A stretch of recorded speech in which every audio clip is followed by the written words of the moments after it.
हो गया स्टार्ट, ठीक। हाँ देखिए, लास्ट क्लास में प्रिज्म के ऊपर बात कर रहे थे, है ना भाई। प्रिज्म से जो रिलेटेड डेरिवेशन हमने किया था कि डिविएशन कितना होता है, किसी भी प्रिज्म से डिविएशन कितना होगा उसको हमने निकाला था। आज एक बार ध्यान से देखना, एक बार रिकैप करा रहा, फिर आगे चलेंगे। जहां से छोड़ा था वहीं से स्टार्ट कर रहे हैं, ठीक है। आज सुनना ध्यान से। एक प्रिज्म था आपके पास, हमने कहा था ये आपके पास प्रिज्म है, ये प्रिज्म है। यहां से लाइट रेज इस तरह से जा रही थी, ऐसे ये लाइट रेज गई थी, यहाँ पे अपने पास ये एंगल ऑफ इंसिडेंस था, और ये लाइट रेज को जाना तो इधर की तरफ था भाई साहब। पर प्रिज्म के कारण क्या हो रहा है कि लाइट जो अपने पास है बेटा वो हमारा डिविएट कर जा रहा है इस तरह से, राइट। ऐसा प्रिज्म के कारण डिविएट होने से ये आपका नॉर्मल है। अब इसको इधर की तरफ जाना था, अब ये इधर की तरफ चला गया। बात को समझिए प्लीज। तो आप देख रहे हैं कि डिविएशन दो जगह पे हो रहा है। एक बार डिविएशन यहाँ पे हो रहा है, एक बार डिविएशन आपके पास यहाँ पे हो रहा है।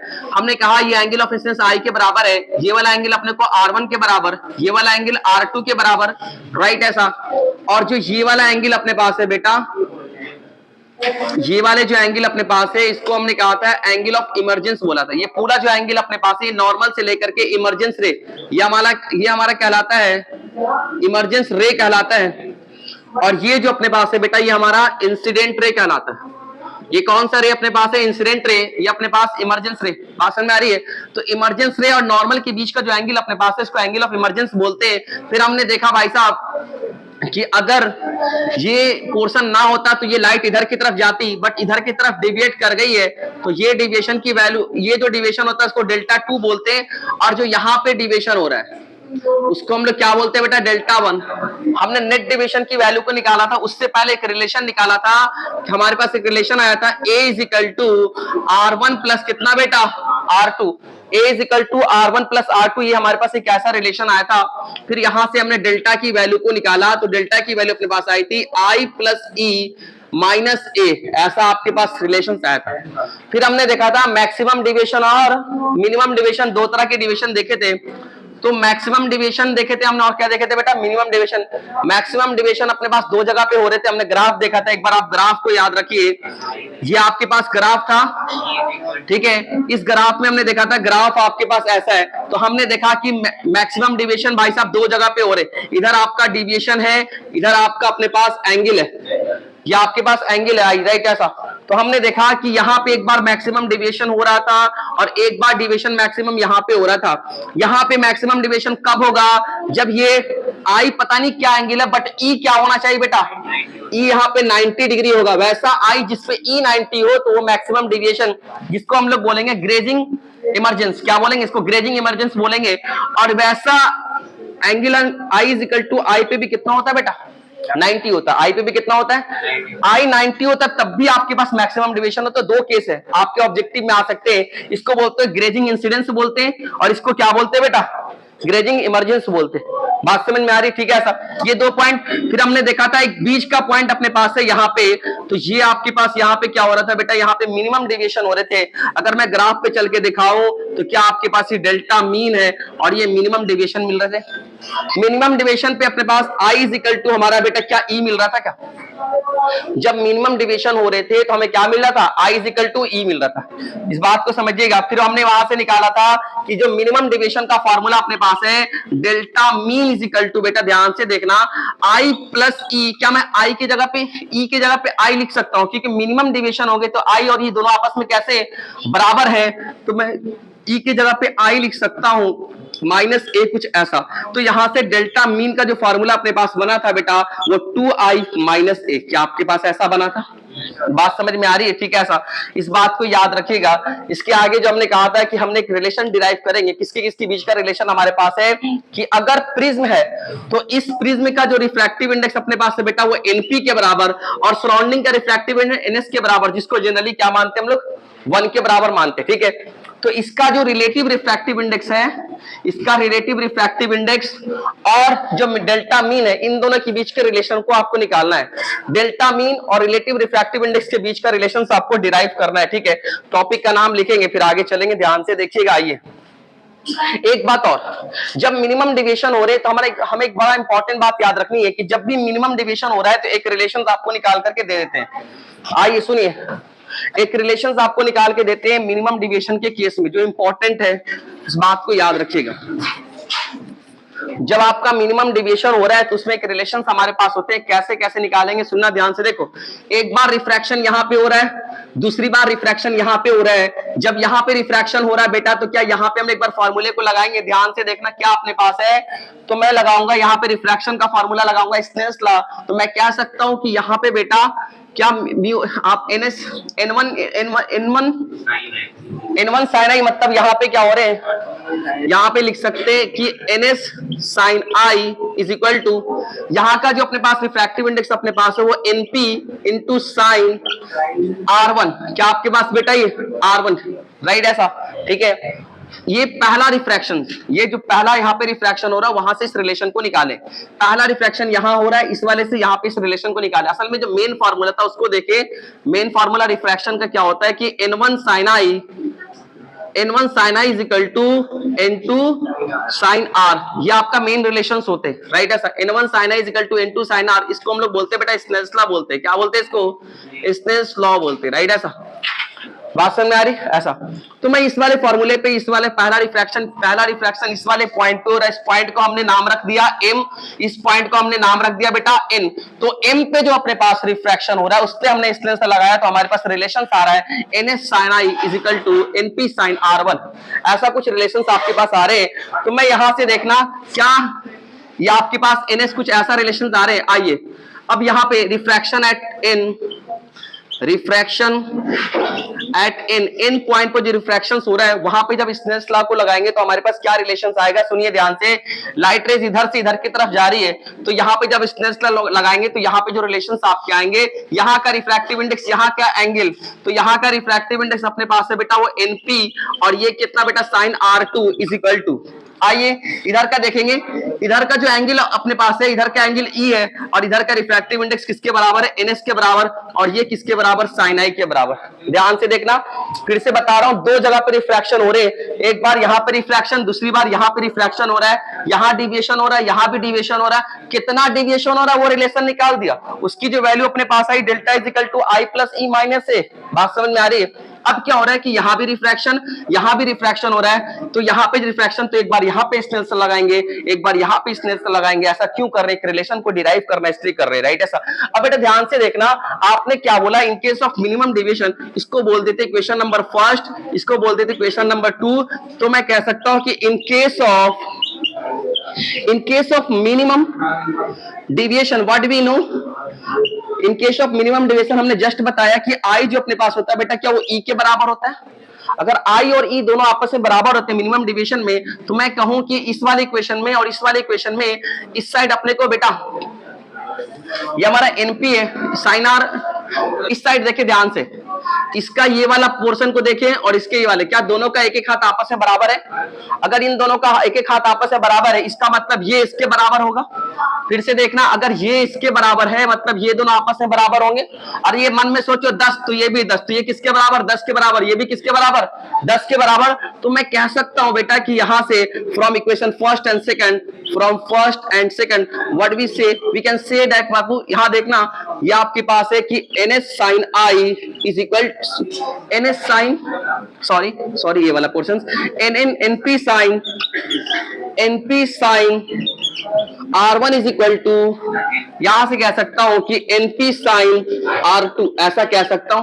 अब मैं आप इसे ध्यान से देखिएगा, तो मैं कह सकता हूं कि या NP से NP कट जाएगा, इसका मतलब ये रिलेशन इसके बराबर आ रहा है। तो मैं कह सकता हूं कि भाई साहब sine R1 is equal to sine R2 आ रहा है, इसका मतलब कि R1 किसके बराबर है, R2 के बराबर। एक इंपॉर्टेंट रिलेशन आया आपके एग्जाम में आ सकते हैं, इस बात को याद रखिएगा कि जब भी मिनिमम डिविएशन होगा तो ये रिलेशन को याद रखिएगा कि मिनिमम डिविएशन पे R1 और R2 आपस में कैसे होते हैं, बराबर होते हैं, याद रखना, ठीक है। जब मिनिमम डिविएशन होगा तो R1 किसके बराबर, R2 के बराबर। कैसे आया, तो ऐसे आया। बात समझ में आ रही है, एक तो इंपॉर्टेंट रिलेशन है। अब यहां से देखिएगा आगे मैं क्या कह सकता हूं कि आपको एक रिलेशन और पता है, देखना ध्यान से। इसको पहले मिटा दूं, फिर आगे करते हैं ध्यान से। रिलेशन जो याद रखने की, इसका यूज करेंगे हम आगे। आ जाओ ध्यान से देखना, R1 इजिकल टू R2 आपके पास ऐसा आ रहा, कब? जब आपके पास मिनिमम डेविएशन है। तो हमारे पास एक रिलेशन था, शुरू में हमने निकाला था R1 plus R2 is equal to A। इसका मतलब ये दोनों तो बराबर है, लिख सकता हूं for minimum deviation, for minimum deviation. अगर ये मिनिमम डेविएशन हो रहा है बेटा, तो ये तो कॉमन रिलेशन है, ये पूरे प्रिज्म के लिए वैलिड है। A1 R1 plus R2 is equal to A के बराबर, और यहाँ मिनिमम डेविएशन के लिए क्या R1 जो R2 के बराबर है, इसको मन में एक सोच लेंगे क्या? इसको मन में क्या सोच लिया? x। तो मैं कह सकता हूं यहां से कि ये भी x के बराबर प्लस ये भी x के बराबर इजिकल टू a। तो क्या 2x इजिकल टू a, मतलब x इजिकल टू a/2। और x आपने किसको माना था? R1 और R2 को बोलना। तो मैं कह सकता हूं कि आपने R1 और R2 को x के बराबर बोला था। तो मेरे प्यारे प्यारे बच्चे, R1 is equal to a/2, R2 is equal to a/2। कितना प्यारा सा रिजल्ट आ रहा है, इसको याद रखिएगा। कब? जब अपने पास मिनिमम डेविएशन होंगे, तो इस बात को याद रखिएगा कि R1 is equal to a/2, R2 is equal to कितना बेटा? a/2। इसका फायदा उठाएंगे कब? जब हम रिलेशन डिराइव करेंगे, relative refractive index of prism, और साथ साथ में मिनिमम डेविएशन के बीच का जब रिलेशन डेवलप करेंगे या फिर डिराइव करेंगे, तो हम इस रिलेशन को यूज करेंगे। बात समझ में आ रही है? ठीक है, इसे नोट हो गए? चलिए आइए बच्चे ध्यान से देखिए, आगे देखेंगे। आगे हमें क्या करना है? आगे रिलेशन निकालना है। एक बार फिर से आपको रिकैप करा रहा हूं कि भाई साहब हमने क्या देखा। जब अपने पास मिनिमम डेविएशन होता है, याद रखना ऑब्जेक्टिव में आने का चांसेस है फॉर मिनिमम डेविएशन। ध्यान से देखिएगा क्या क्या रिलेशन आया, एक बार लिख लेते हैं। तो मिनिमम डेविएशन के लिए आपके पास तो ये है कि सर जी आई किसके बराबर? पहला। दूसरा अपने पास R1 is equal to R2 is equal to a/2। इसको याद रखिएगा, ऑब्जेक्टिव आ सकते हैं कि जब भी मिनिमम डेविएशन होंगे तो चारों में से कौन सा रिलेशन सही होगा? तो क्या IE के बराबर होगा? बिल्कुल। और ये वाले भी बात को याद रखिए कि R1 is equal to R2 is equal to a/2। समझ बात आ रही है? मिनिमम डेविएशन के लिए कैसे आया वो करके बता दिया आपको रिजल्ट याद रखना है। समझ रहे बात को? ठीक है। अब आपको करना क्या बेटा? इसी रिजल्ट का फायदा उठाएंगे और आगे हम क्या करेंगे? डिराइव करेंगे। लिखते हैं बेटा, ये बोर्ड में आया था 2000, पता नहीं हमेशा आता रहता, 20-22 में आया था। Derivation of relation between, derivation of relation between किसके किसके बीच का relative, derivation of relation between relative refractive index, relative refractive index, derivation of relation between relative refractive index of prism and minimum deviation and minimum, सुनिए ध्यान से, and minimum deviation, इन दोनों के बीच के आपको रिलेशन निकालना है। ये आता है बोर्ड में, इस साल भी आने का चांसेस है। बहुत आसान तरीका है, एक बार आपको वो आ गया तो फिर आसान है। सुनना ध्यान से कैसे क्या करेंगे। आ जाओ बेटा, सबसे पहले प्रिज्म बना लेते हैं। चलो प्यार से प्रिज्म बना लिया, ये आपका प्रिज्म है। ठीक है, ये एंगल ऑफ प्रिज्म है। फिर से कर रहा हूं, ध्यान से देखना। यहाँ एक नॉर्मल को बना लिया, थोड़ा बड़ा करेंगे नॉर्मल। अब ये नॉर्मल अपने पास है बेटा, तो क्या यहाँ से इंसिडेंट रे जा रहा है? ये एंगल ऑफ इंसिडेंस है। इसको जाना तो इधर की तरफ था बेटा, पर इस प्रिज्म के कारण इसका डिविएशन हो रहा है, ये इधर की तरफ जा रहा है। फिर हम क्या करेंगे? यहाँ पे एक नॉर्मल लेंगे। अब देखना बेटा, इसको किधर जाना था? इसको जाना तो इधर की तरफ था, बट प्रिज्म के सरफेस के कारण अपने पास रिफ्रैक्शन होगा, तो ये इधर की तरफ जाएगा। इसको दुनिया बोलती है एंगल ऑफ इमर्जेंस, बात को समझिए। और ये जो अपने पास है बेटा, अभी आपने जस्ट निकाला, ये जो अपने पास है R1 के बराबर, ये अपने पास है R2 के बराबर। पर ये क्या हो रहा है बेटा? मिनिमम डेविएशन हो रहे हैं। तो क्या R1 is equal to R2 is equal to क्या a/2 के बराबर होगा? बोलो ना बेटा, आजा। ये एंगल ऑफ इंसिडेंस है, ये अपना एंगल ऑफ इमर्जेंस है, ये अपने पास R1, ये हमारा R2, ये अपने पास एंगल ऑफ प्रिज्म है। हमें करना क्या है कि रिलेशंस आपको डिराइव करना है। तो हम क्या जानते हैं भाई साहब, सुनिए ध्यान से। हम जानते हैं कि डेल्टा मीन, मिनिमम डेविएशन का फॉर्मूला आपको जस्ट निकाल के दिया। देखो टोटल फार्मूला क्या होता है? डेल्टा के equal to I plus E minus A, यह डेविएशन का मेन फार्मूला है। तो मैं यहां से deviation is equal to delta mean जब लगाऊंगा तो मुझे पता है कि आई और ई आपस में बराबर है, इसका मतलब ई की जगह पे मैं आई लिख सकता हूं, तो आई प्लस आई माइनस ए, तो यहां से डेल्टा मीन की जो वैल्यू अपने पास आ रही है क्या वो 2i माइनस ए आ रहा है, क्या नहीं आया। अब यहां से ध्यान से देखना बेटा, फिर से लिख रहा हूं उसको सही से, 2i माइनस ए ऐसा है। अब मैं तुमसे कहूं क्या तुम i की वैल्यू यहां पे निकाल सकते हो, तो i को एक साइड करेंगे, बाकी सबको एक साइड करेंगे, तो डेल्टा मीन प्लस ए, ये माइनस में इधर आएगा प्लस में, ये 2 मल्टीप्लाई में नीचे आएगा डिवाइड में, क्या i की वैल्यू अपने पास आ गई, तो क्या मैंने यहां से एंगल ऑफ इंसिडेंस की वैल्यू निकाल दिया, बोलो ना बेटा। अगर i की वैल्यू अपने पास गुरुजी आ गई, चलो अच्छी बात है। अब हम क्या करेंगे, बहुत आसान है, यहां से आपको एक बार यहां पे रिफ्रैक्शन हो रहा है, एक बार यहां पे रिफ्रैक्शन हो रहा है, हम एक रिफ्रैक्शन की यहां पे स्टडी करेंगे। यहां पे जब रिफ्रैक्शन की स्टडी करेंगे तो ध्यान से देखना, तो सर जी रिफ्रैक्शंस के लिए स्नेल्स लॉ हमें आता है, हम तो पढ़े लिखे, मैं कह सकता हूं कि स्नेल्स लॉ आता है भाई साहब, तो मैं इस नाम रख देता हूं, इसका रिफ्रैक्शन पॉइंट का नाम रख देते हैं एम, तो रिफ्रैक्शन, या फिर ऐसा कह सकते हो, ये आपके पास है बेटा फर्स्ट सरफेस, ये आपका कौन सा सरफेस है, ये आपके पास कितना बेटा, ये हमारा सेकंड सरफेस है, ध्यान से देखना बेटा। तो मैं कह रहा हूं कि रिफ्रैक्शन एट फर्स्ट सरफेस, अच्छे से लिखेंगे, रिफ्रैक्शन एट फर्स्ट सरफेस, जब पहले सरफेस पे अपने पास रिफ्रैक्शन हो रहा है बेटा, तो क्या मैं स्नेल्स लॉ लगा सकता हूं, तो हर जगह वैलिड है। तो क्या यहां का रिफ्रैक्टिव इंडेक्स आपने कहा एनपी, इससे पहले भी हमने कहा यहां का क्या बोला बेटा, एनएस बोला, तो मैं कह सकता हूं यहां से फर्स्ट सरफेस रिफ्रैक्शन के लिए स्नेल्स लॉ, तो कह सकता हूं कि फ्रॉम स्नेल्स लॉ, पहले लिख देते हैं कि n1 sin i is equal to क्या n2 sin r, क्या आपके पास ये स्नेल्स लॉ है, अगर ये स्नेल्स लॉ है तो इसको इसमें रखते हैं डब्बे में, और ये क्या बोलते हैं, इसको बोलते हैं बेटा स्नेल्स लॉ, क्या बोलते हैं इसको, स्नेल्स लॉ। आइए अब यहाँ पे according to situation Snell's law की वैल्यू को पुट करेंगे, तो ध्यान से देखना, आपने कहां का रिफ्रैक्शन कंसीडर किया, यहां का, तो क्या एंगल ऑफ इंसिडेंस आई के बराबर, और ये किसके बराबर, R1 के बराबर, तो आजा बेटा यहाँ पे साइड में करते हैं, ध्यान से देखना, आ जाओ, चलो बेटा यहां से पुट करते हैं। अगर मैं पुट करूं तो मैं पुट कर सकता हूं, यहां पे भी जगह है थोड़ा सा, तो मैं n1 की वैल्यू कितना बेटा, ध्यान से देखिएगा, क्या एंगल ऑफ इंसिडेंस यहां है, तो क्या n1 अपने पास ns के बराबर होगा, तो मैं कह सकता हूं कि ns के बराबर, sin i किसके बराबर, वो sin i के बराबर, ओके, n2 मतलब यहां का रिफ्रैक्टिव इंडेक्स वो किसके बराबर, वो np के बराबर, और यहां का एंगल ऑफ रिफ्रैक्शन जो अपने पास है बेटा कितना, वो है r1 के बराबर, तो मैं लिख सकता हूं क्या sin r1, ऐसा लिख सकता हूं, किसी को कोई दिक्कत नहीं है। तो आजा बेटा ध्यान से देखना, मैं यहां से करूंगा ns इंटू साइन आई, सॉरी ns इंटू साइन आई को आई रहने दे अभी एक मिनट के लिए, और np, ये आपके पास np है, सर साइन r1 बोल रहे हैं आप, क्या मिनिमम डेविएशन के लिए अभी जस्ट हमने देखा, तो मैं कह सकता हूं, एक मिनट इसको मिटाओ, मैं लिखूंगा यहां पे लिखूंगा for minimum deviation, what we know for minimum deviation r1 is equal to r2 is equal to क्या वो a by 2 के बराबर होता है, तो मैं यहां से इस रिलेशन को यूज करके इसमें पुट करेंगे बेटा, तो ये आपके पास है ns into sine I is equal to np into sine r1, क्या मैं r1 की जगह पे क्या मैं a by 2 रख सकता हूं, बोलना यार, अरे ऐसा रख सकता हूं ना। अब आजा ध्यान से देखना, यहां पे ये ns को ns ही रहने दिया, साइन को साइन रहने दिया, क्या i की वैल्यू आपने पहले से निकाल के रखा है क्या, अगर आपने i की वैल्यू को पहले से निकाल के रखा है, इसको प्यार से ला करके यहाँ पे पुट कर देंगे, तो क्या है बेटा वो delta mean plus a by 2, क्या ये i की वैल्यू है, ओके। आजा बेटा ध्यान से, np का np रहेगा, साइन अपने पास है a बाई 2, क्या किसी को दिक्कत है, आजा बेटा ध्यान से, हमें करना है क्या सर जी, हमें करना ये है कि हमें रिलेटिव किसके बीच में रिलेशंस निकालना था, रिलेटिव रिफ्रैक्टिव इंडेक्स और डेल्टा मीन के बीच में रिलेशंस आ चुका है, बस इसको रीअरेंज करेंगे।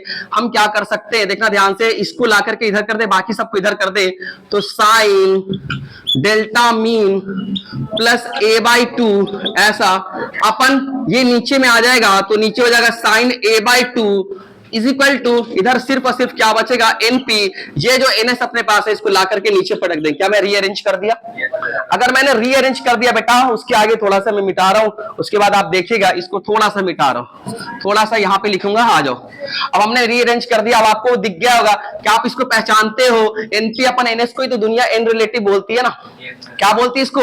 N relative. मतलब आपके पास ही relative refractive index is equal to, relative refractive index is equal to, आपके पास आ रहा है sine delta mean plus A by two divided अपन साइन ए बाई टू। क्या ऐसा आ रहा है क्या?